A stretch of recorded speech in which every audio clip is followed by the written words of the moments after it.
ত্রয়োদশ জাতীয় সংসদ নির্বাচনের রোডম্যাপ ঘোষণা অনুষ্ঠানে ছিলেন আমাদের সহকর্মী ফারজানা আক্তার। আমরা যুক্ত হচ্ছি তার সাথে। ফারজানা, আমরা রোডম্যাপে শুনছিলাম যে ইসি সচিব বলেছেন যে সেপ্টেম্বরের শেষ থেকে শুরু হবে রাজনৈতিক দলগুলোর সাথে একই সাথে অংশীজনদের সাথে সংলাপ, যেটি প্রতি নির্বাচনের আগে আসলে করে থাকেন নির্বাচন কমিশন। সেই হিসেব করে তালিকা তৈরি হয়েছে কিনা, এবং যেটি আসলে সবারই জানার আগ্রহের বিষয় সেটি হচ্ছে, যদিও এনসিপি এখনও নিবন্ধন পায়নি, এরই মধ্যে নিবন্ধনের কাজটিও শেষ করে নিতে চায় কমিশন, এমনটাই বলেছেন ইসি সচিব। নিবন্ধন না পেলেও কি কমিশন তাদেরকে বিশেষভাবে ডাকবে, এ ধরনের কোনো তথ্য আপনার কাছে আছে কিনা?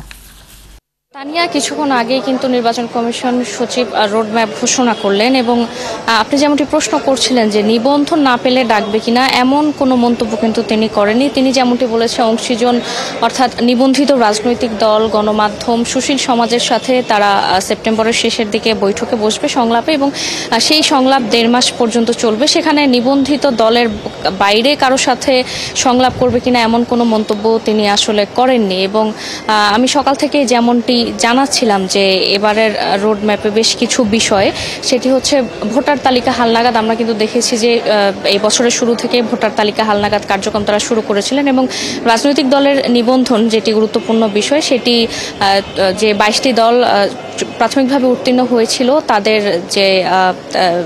তাদের সেই মাঠ পর্যায়ে তদন্ত চলছে, এবং সেই তদন্ত শেষ হলে আসলে একটি প্রজ্ঞাপন জারি করে তাদের নিবন্ধন দেওয়া হবে, এমনটি কিন্তু নির্বাচন কমিশন থেকে জানানো হয়েছে। এবং আরেকটি বিষয় কিন্তু সাংবাদিকরা এই ব্রিফিংয়ে জানতে চেয়েছেন, সেটি হচ্ছে ভোটের তারিখ। নির্বাচন কমিশন সচিব কিন্তু আসলে আমাদের ভোটের তারিখ নিয়ে সুস্পষ্টভাবে কিছু বলেননি। তিনি যেমনটি বলেছেন যে প্রধান উপদেষ্টা যেহেতু বলেছেন রোজার আগে নির্বাচন, এটি মাথায় রেখেই কিন্তু নির্বাচন কমিশন প্রস্তুতি নিচ্ছে। এবং এর আগে কিন্তু আমরা দেখেছি প্রধান নির্বাচন কমিশনার বলেছিলেন যে ফেব্রুয়ারির প্রথমার্ধে ভোট এবং ডিসেম্বরের প্রথমার্ধে তফসিল। এখন পর্যন্ত নির্বাচন কমিশন সেটি বলছে, অর্থাৎ এই রোডম্যাপে কিন্তু আমি সকালেও যেমনটি জানাচ্ছিলাম যে ভোটের তারিখ কিন্তু দেয়া নেই। এবং 2008 সাল থেকে আমরা দেখে আসছি যে নির্বাচনের আগে একটি কর্মপরিকল্পনা প্রকাশ করা হয়, বলা যায় যে এটিও ঠিক তেমন, এখানে খুব বেশি পরিবর্তন আমি দেখিনি, অর্থাৎ সেই একই ধারায় তারা রোডম্যাপ প্রকাশ করেছে। এবং এবারের রোডম্যাপে যে বিষয়টি অনুপস্থিত রয়েছে সেটি হচ্ছে চ্যালেঞ্জ।